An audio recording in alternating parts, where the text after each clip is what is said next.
it was just really hard to communicate how, how a headphone would sound. There's no reference. Something that may sound good to someone may not sound good to someone else. So that's really when I embarked on trying to get measurements, meaningful measurements.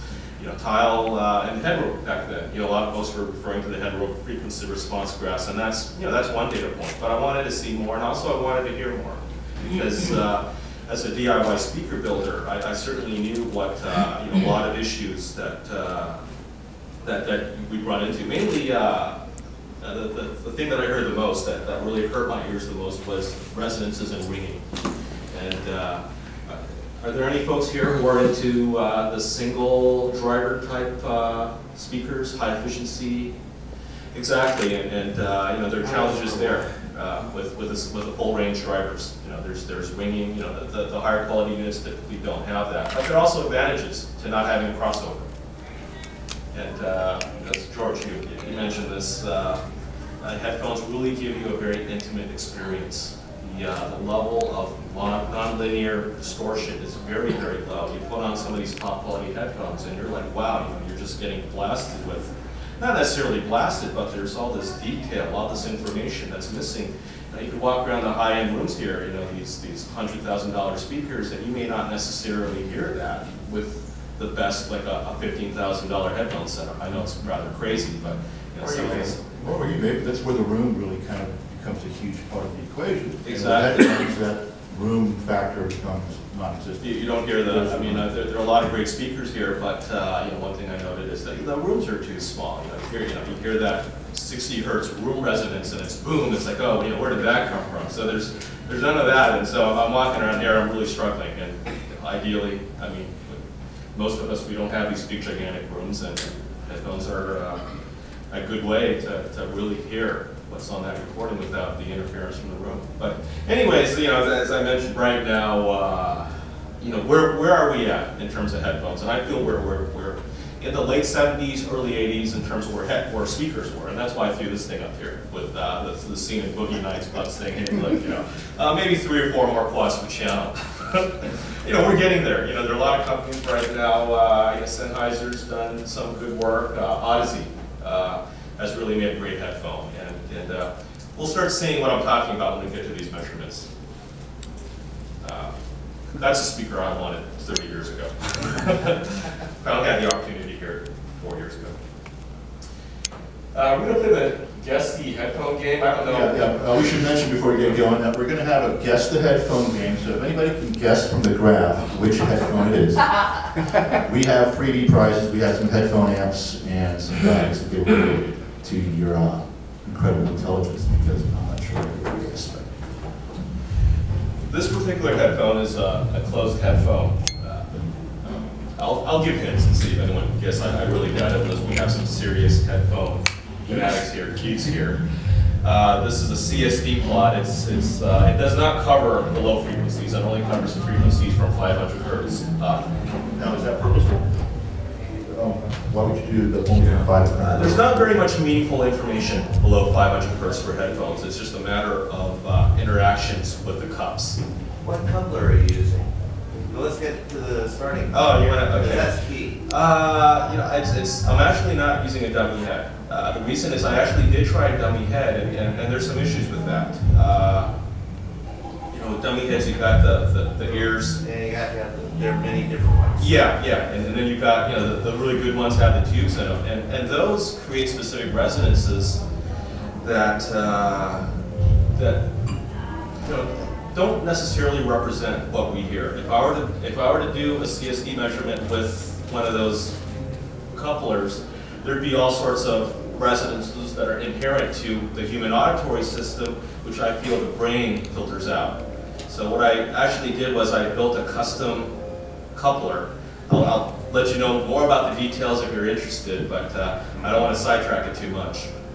But essentially what it does is it tries to minimize the effects of the ear, the canal, while at the same time trying to be realistic of what we actually hear. The human brain is very, very good at filtering them out. Now, there's some math behind it. And so basically what I'll do is I'll gate the measured response, and by gating it, because low frequencies have a very long wavelength, they're not going to be covered. And essentially they get filtered out of the measurement. But I'll bring some examples tomorrow, and you'll answer that question. It's better to show rather than to try to explain. So can you tell us a little bit about what we're looking at here in terms of the color hues and gradations? Well, at the very left, it's 200. That's 200 hertz, and it's going up to 20 kilohertz. In terms of the gradations, a good way to think of this is sort of a frequency response over time. It's not exactly like that, but essentially, if this were a perfect headphone, at the very back you would see a wall, and then a notch later it would just drop to zero. So it's a straight line. It would just be a wall. Just basically a wall like that. Right. And any ridges, any extra information, that's stored energy. And with the measurement system that I've developed, it tends to focus more on the driver rather than the enclosure. There are some enclosure effects. Is it accurate to call those resonances what we're looking at? Yes, especially if they're ridges. For this particular headphone, and I don't think anyone's going to guess it, this is the frequency response for the headphone. It's not very good. It's extremely bassy, and it's got a lot of high treble energy. Yeah, that's monster beats. I've got Monster, and it looks, well, it looks worse than that. But a lot of hobbyists enjoy this headphone because it sounds like a subwoofer attached to your ear, and it's really sparkly up top, and the mid-range is sucked out. Yeah, rather sucked out. Going back to that, Sales curve. I'll let you know which one it is. This is a Denon D7000. It's a closed headphone. And it is definitely regarded as one of the top closed cans. There's a lot of aficionados who A lot of folks like it. I like that headphone. I actually owned a little brother to this headphone, the D5000, and where I really had issue was the high frequencies right there at 9K. Now that's a really sharp bridge there, and the fact that it's really thin, it's going to hurt. I mean, it hurt my ears, and I think most of the folks here who are used to speakers, it's going to hurt your ears too. To be clear, what No, not we're mine. talking about is this little ridge When I right run it here. with a tube head. No, when I run it with a tube head, I actually like it. I enjoy it. Now, as you're subjectively evaluating headphones, because you picked this one, you said you love it, and then out over time you said, it's not so good. This is exactly what Is there a checklist? You say, okay, I'm gonna listen to this recording and it has this information on it, high frequency information. I'm gonna listen to this recording that has this low frequency information. I'm gonna listen to this recording that has female vocals or whatever on it. You have sort of like a checklist, so when you go in and say, okay, I'm putting these cans on, and I'm gonna start, you just go through this checklist. I do have a set of 10 reference recordings which I listen to before I take these measurements, and I like to look at my notes just to make sure that these measurements are reflective of what I hear and correlate. I guess it's the same conundrum you have when you're dealing with speakers. Measurements versus your own subjective perception of what that whether that equates to good sound or not. So and I imagine you measure 1 million headphones. So I imagine there's certain measurements that you prefer auditorily. Some things that you'll put up with, as opposed to other. I mean, I guess my question is, when you're evaluating headphones, are you looking at your measurements first? No. Yeah. So you're putting them on and say, I like these, and then you go the other way around and say, well, how do these measure ones I like? Exactly, and over time, started finding patterns, things that would bother me, things that wouldn't. This headphone has a pattern that bothers me. It may not bother other folks. I'm a speaker guy, and I'm also a DIY speaker builder, and something like that is completely unacceptable. Oh, that's interesting, because I come from the speaker world, and yeah, like I said, it is all subjective, like you said, it really is. I mean, aside from the measurement aspect. But someone else maybe. I'll guarantee you, if Stereophile ever saw a speaker measure like that, I'd like to see some comments. Let's go on to the next one here. I don't think anyone's going to be able to guess this one either. This is one of my favorite headphones. It's very bright, and it's an open headphone. Anyone can guess? You know, pretty good. That's actually an H.E. 800. Okay, so it wasn't far. Yeah, it's an open headphone, very clean. It's got a minor resonance there, broad resonance around 6K. You know, some folks have mentioned you know, snare drums can sound a little bit hard, but overall it's pretty good. It's a little bit recessed you know, as you head up toward the treble. In that blue between 500 and 1K, can you explain what's going on there? You know that you know, a lot of the area there, and that's one of the mentions. One of the reasons I cut that area off. Those tend to be effects from the enclosures, and it's you know, that data really is not very ear cut. Ear cut. So is that mechanical vibration? Not mechanical resonances within the ear Oh, cut. you said this is an open back. Yeah, and I Yeah, think it is an open back, but take a look at that. That's a closed headphone. So you see more of that effect. And you know, these measurements tend to go down much farther, minus 36, that's the floor decibels down. Definitely a little bit more than what you see in the stereophile magazines, because I'm going pretty deep to see what the behavior is. Now, how does that one, the 800, compare with 600? Did you do measurements on the 600? I do have 600s, I don't have them here. Just generally. Generally, what you see with the 600s is there's a lot of energy with the H.E. 800s from 5K up. The 600s tend to be, actually, you know what? I don't have the 600s, but I have measurements for the 650s, Okay. which are different. Which are different, yeah. Yeah, which are different. Do you have a 700 by any chance? I actually do have the 700s. I don't know. We'll see those. We'll see those. I just got them in. Move to the next one here. This is that little dip there. That's a measurement artifact. These things happen sometimes.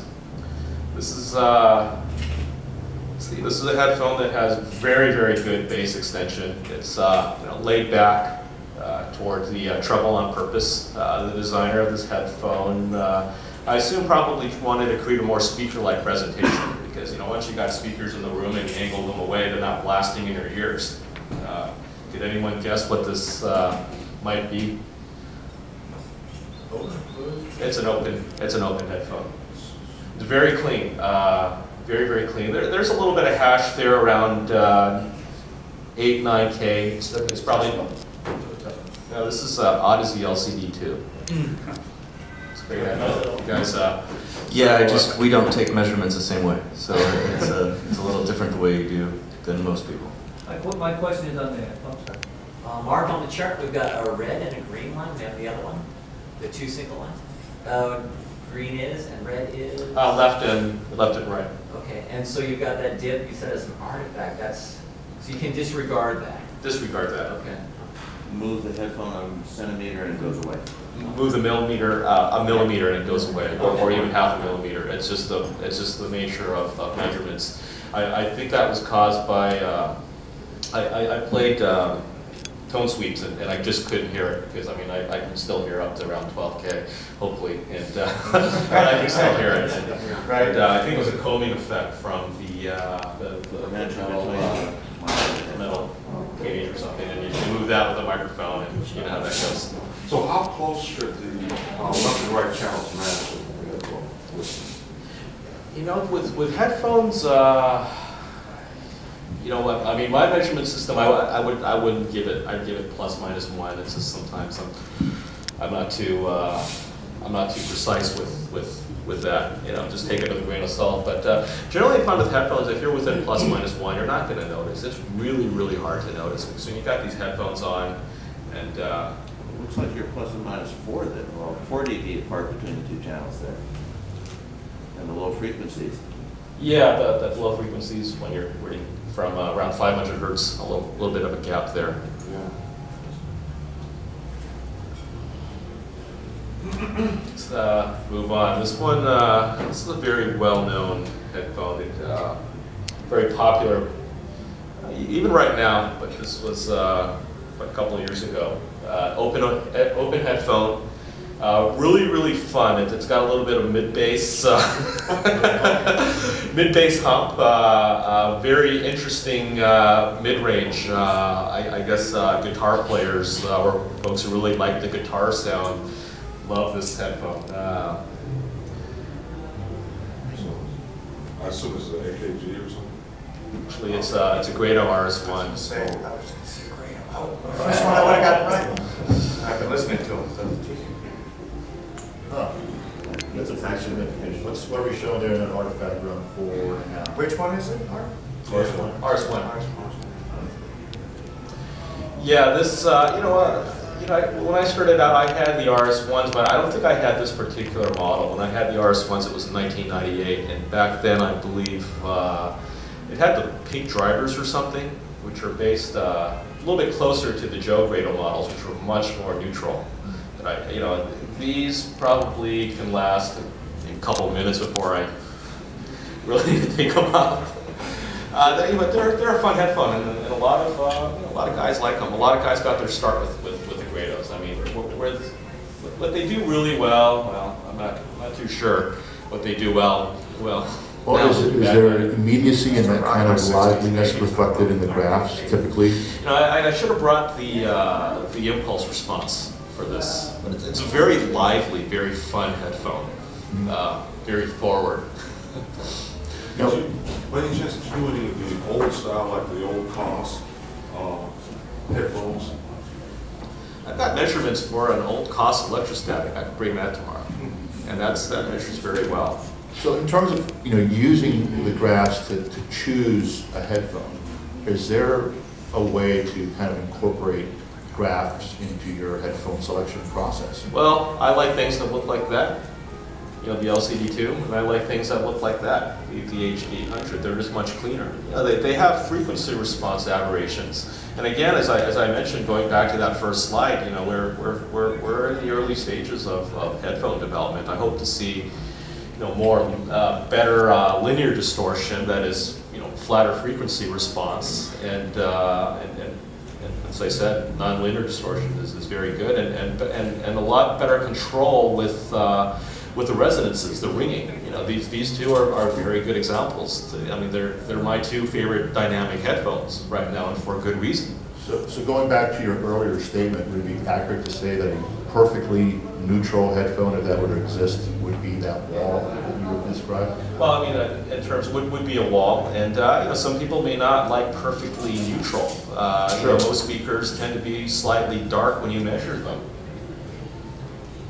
I have a question. It seems to me like, you said headphones are in their infancy, but so is headphone measurement. Exactly. So the better you get, as soon as you start to account for all the resonances, that are not inherent in the headphone itself, and the acoustic, feel that you're measuring, these will be a lot more aligned better with, when you look at measurement on a ground-taking headphone, because right now you're still developing. My question is for Alex, as a manufacturer, you said you don't measure like this, you measure a different way? We measure with a dummy head.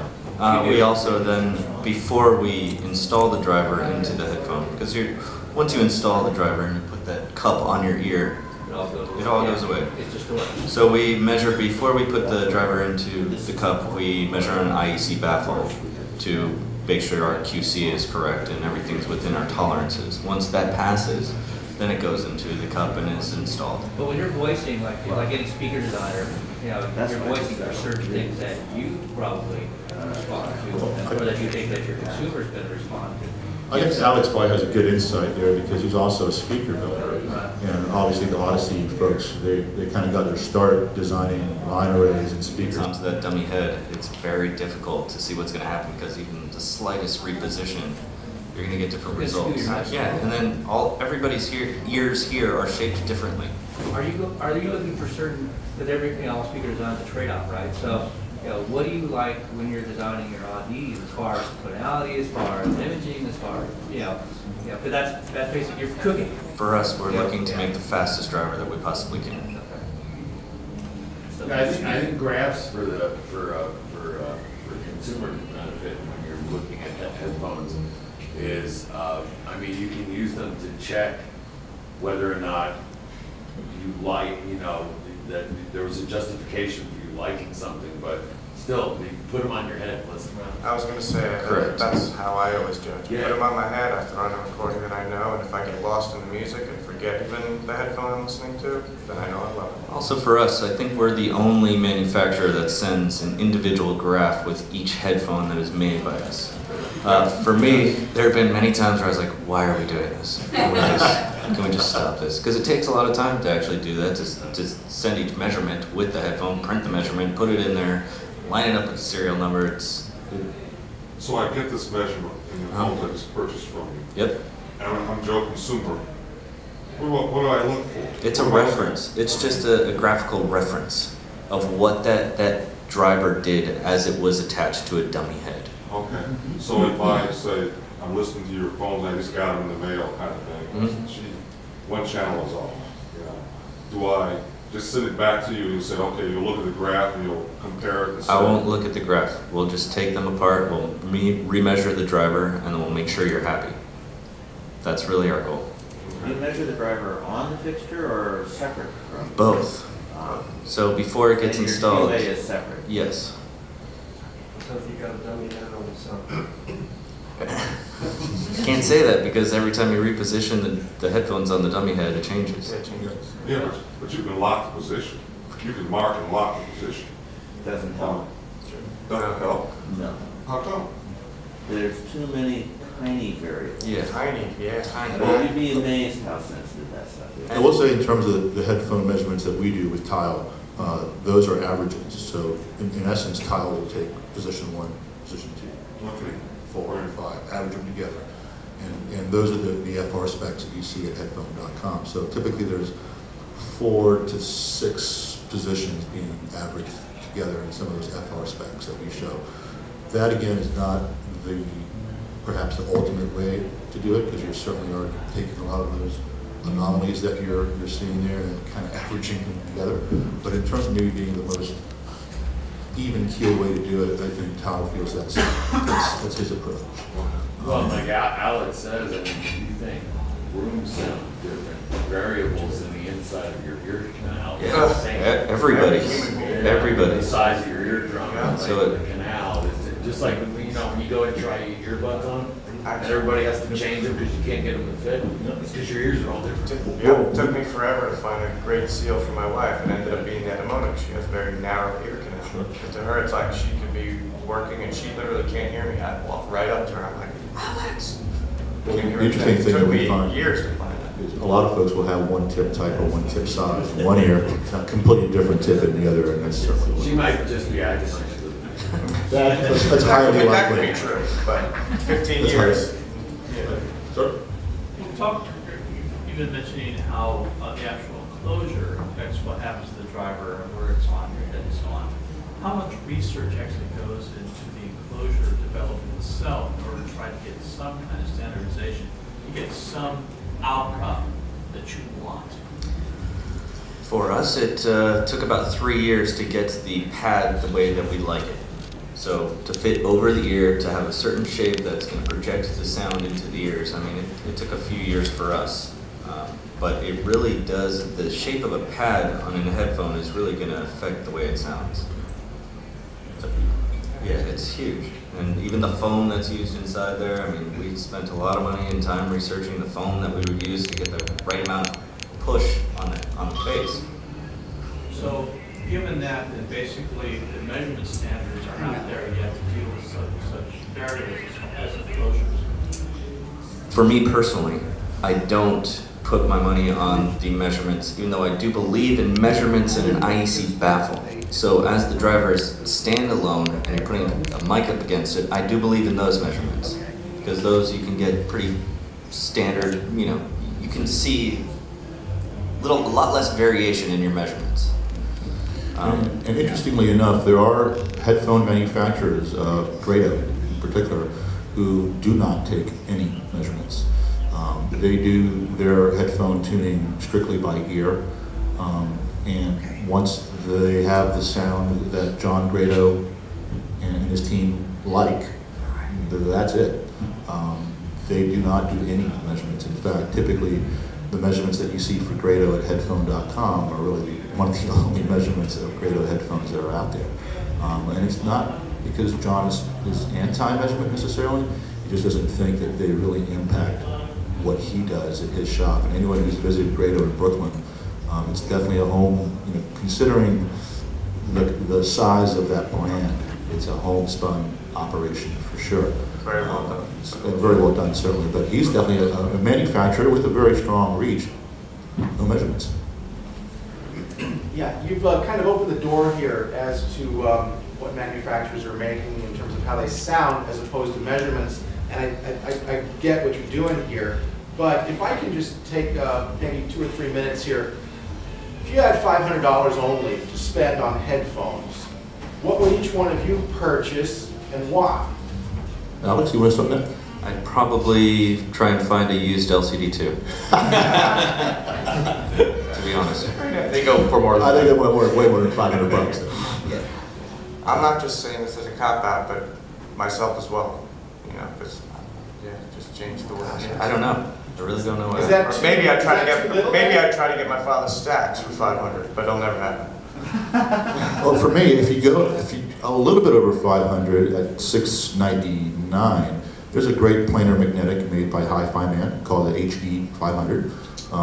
Certainly a very good headphone in that planar magnetic style. And Hi-Fi Man also makes some other headphones that are good as well. But I'd say the T.H.E 500 is probably the biggest bang for the buck. George, you gotta say. I also want to say, like for me, it's just like anything else. Like I came up in the visceral, high-end experience. Where I like music to actually touch me. I like to make that that emotional connection. I got indoctrinated into headphones by being a DJ, and so for me, all the variables matter. Meaning, it's hard for me to really answer you honestly. It's like someone asking me, "What's the best amp at $500?" Well, there's tons of variables that go into that. So if someone asked me, what would you recommend at $500? The first thing I would ask them is, what style of music do you love? What can you not live without? What are you listening to often? What head amp are you going to be using? All these other variables, and then I approach that. So considering my gear that I have at home that I use, it would be a Parallels. So I take all those things into consideration. For $500, the T.H.E 500. I agree with George. I mean, it's a little bit more. Actually, what about the T.H.E 400? That's you may also need an amp for those though as well, right? I love the 490s. They're Okay. ESP 950. I actually liked the Denon D2000 for $349 and the Steel back can that's been discontinued, but that was an interesting headphone with certain recordings that had a certain synergy with others, perhaps not so much. But that's the major question we get at Headroom every day. People will call us and go, "Hey, what's the best headphone?" And from that point on, you really have to kind of break it down, and just like these guys are saying, you have to kind of ask folks where they're coming from. Musical taste is certainly big, but so is where you're listening. Are you on the move? Are you listening? Is it something that how are you an analytical listener? Are you maybe more a guy that just wants a 2-beat kind of sound? We can kind of dial you in from those perspectives. But boy, what's the best headphone? That's always the tough question to answer. Also, what are you plugging it into? Absolutely. I would say there certainly is something along those lines, and when you listen to a lot of headphones in a row, they can tend to have. I mean, I'm not sure how long folks' audio memory really is. Some people will argue it's a millisecond or two. Other folks will tell you it's a week. So it's always hard to do that A/B comparison and have it really be an honest A/B comparison. We try to frame it as such in audio. Hey, listen to this headphone. Don't listen to this headphone. But computers are different. Volume settings are so key for that because it's a subjective experience. Obviously, if you have a headphone that's louder than the other, your brain's going to tell you, "Oh, that's the better." And so those A/B comparisons can certainly be a little bit tricky, whether you come out to the booth and listen to 10 headphones in a row, or even 2. So I think that's the same kind of for speakers. Yes, it's a and really also the mood you're in. Yes, The psychoacoustic effect. It changes from day to day. It's a great question. It's like going to Best Buy and trying to pick out a TV. You go out and there's like 50 TVs. You're like, "That's the one." I just had that experience. Went through all of them again. You're like, "That's not the one." I just finally said, "I don't know that." approximately. Yes, sir. I have a question about, you guys can be thinking, that we're advancing, headphone technology, and you start talking about how you align the enclosures. Now we have in-ear molded, headphones. Do you envision a time where you could have, bespoke enclosures, where they take a measurement or some kind of measurement of your ears, and then the manufacturer can, give you, an enclosure that works perfectly with your particular setting? I have problems, wearing headphones because of certain pressure points. So I owned a pair that was fantastic, sounding, but it was always fantastic sounding until I took them off. It hurt. You know what I mean? So do you see somewhere down the line maybe that would be an advancement? I see exactly what you're talking about. I've been thinking about for years now is the personalized measurements and graphs for each user, as well as potentially taking 3D models of their actual side of their face to make real custom headphones, just like they do with the molds, except for your face. But yeah, it's in the works actually. Oh, thanks. I hope you patent it. But then again, you would think you were going to have custom molded ones for me. You're going to have completely different measurements than the custom molded ones for this guy. So it's almost, in a sense, you'd almost say, well, we're just going to throw those measurements out the window. But it's kind of like, geez, where do I go? And I guess it's still better than slapping an artist's name on it. Say, the doctor. Who? Doing what? With the IEMs, I believe Ultimate Ears, they provide a custom fit. Jerry's original. And I believe they just came out, they've announced some new service where you can actually walk into their offices and they're going to customize the frequency response to how you would like it. It's really more tailored for us studio engineers. Is that their office here in Irvine? Yeah, right here. Wow. So George, it's about 11:46. I don't know if you guys want to do vendor price breaks and whatnot, wrap up. Sure. We can definitely do a wrap up. Yes, sir. You find that with headphones, because you guys probably do panel had a lot of experience listening to headphones. You find like headphones are designed sometimes for a particular market. Or people, let's say, my comparison would be like American sounding loudspeaker, a speaker like European, preference and sound. Sure. Yeah, absolutely. Like we just, made reference to a certain big company that attached a big artist to it, and they sold a ton of headphones. Well, when I got a pair of those to review, and I listened to them, were they as good as my reference headphones? They're far from it. But I said, look, they looked at their audience and what their audience is listening to, and no one could deny that we can all poo-poo that big brand, but they looked at their audience. They knew what their audience wanted. They knew that they were driving around cars bumping bass that would rattle, my Mini behind them. But and it worked, for good or bad. It's a business. It was totally for good. Right. Seriously, guys, you can all make the doctor concert thing, but we wouldn't be sitting here with all these other headphone manufacturers if they hadn't exploded. And you know what, Andy, when I reviewed the Solos, you and I laughed, I said that my favorite feature was the control tops, and now I use them as a headset. But I said, you know what, in my review I said, I'd love to tell you I hate these headphones. I would love to, because now I'm going to hear from all my audio friends that I'm nuts. But I'm going to tell you that they were designed for a specific audience, and they work for that audience, and you can't deny that because of the sales. And you're right. Wasn't that phenomenon? Just so you guys know, I would have found this T-shirt at Disneyland. Well, what was the really good thing that happened, not to take up the time, is Dre being as important to his demographic as he is. And you can argue whether or not rap is vital or whatever, but all music's vital. If it makes anybody smile, it's vital. That's right. Okay. But just so you guys know, Andy actually he turned these kids on to better sound than the white earbuds. Yeah. My son now stole my Audeze. He started out with Beats because he thought they were cool. Now all of a sudden he's going, what's better? So I like growing audiophiles. And hopefully that grows, recover whatever investment. And just so you guys know, Andy is actually the guy responsible for infiltrating the beats and the consciousness of North America. If you bump up that treble a little bit, it has a pretty good effect. There's not very much information up there in terms with the actual instruments, violins, and sounds good. It just lets you hear the harmonics, gives you just at least the sense of more detail, more air. And what's interesting is, Alex, Audeze, this is an American company. What do we like? Let's get some bass. Not just treble. We want some bass. So, I do feel there's a little bit of that. And what's really interesting is you go back to the H.E. when it was being developed. I heard rumors. Hey, are you guys going to voice this differently? Are you going to voice it to the European market? Or when you bring this over to the U.S., are you going to voice it for the U.S. market? And in the end, they decided not to. And with many of the headphone fanatics, I think there was a little bit bummed out to the fact that the H.E. wasn't voiced a little bit more to what Americans would like.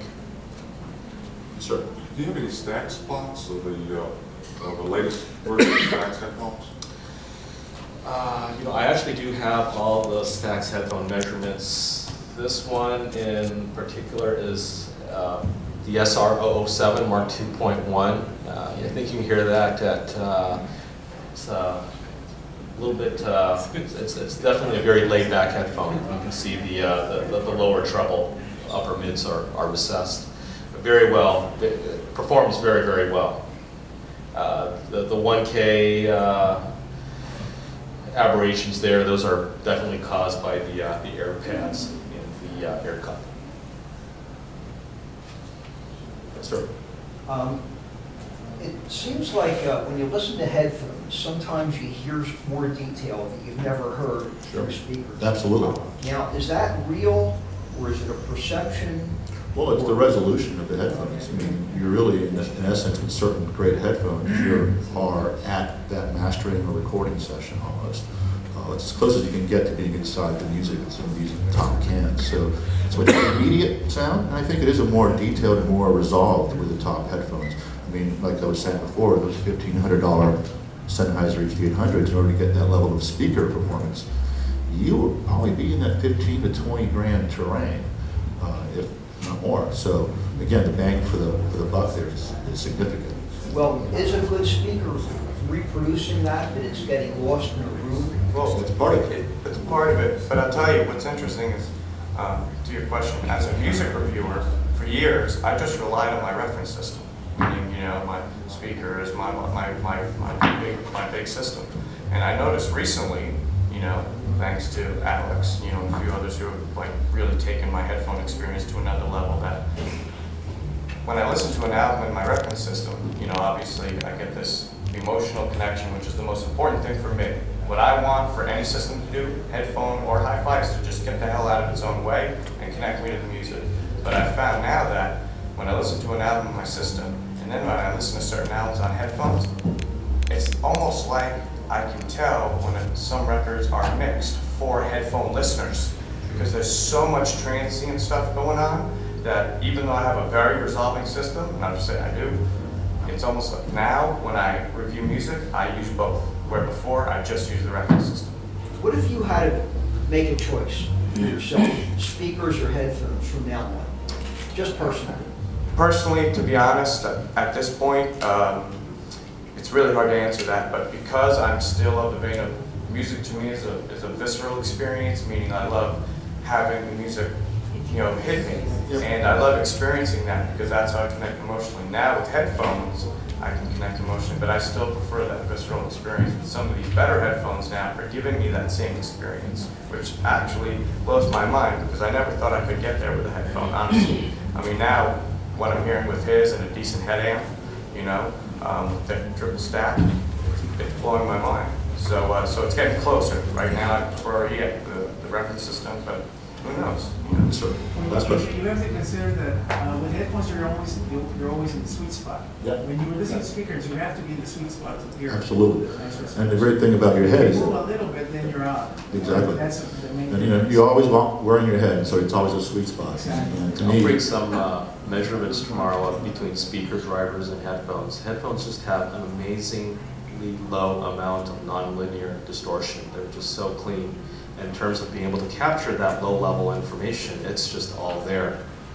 Speakers, the other issue with speakers is they're designed to really move a lot more air. And you know, when you're comparing miniature devices that are much smaller transducers that are up here, yeah, there's definitely advantages in terms of the amount of air that needs to be moved to distortion. All right, well, thanks everybody for coming. It was really a lot of fun. I hope you guys enjoyed it. We'll be doing it again between 1 and 2 p.m. tomorrow, and we'll have, you know, all kinds of different questions and hopefully a little bit of a further emphasis on what we're doing.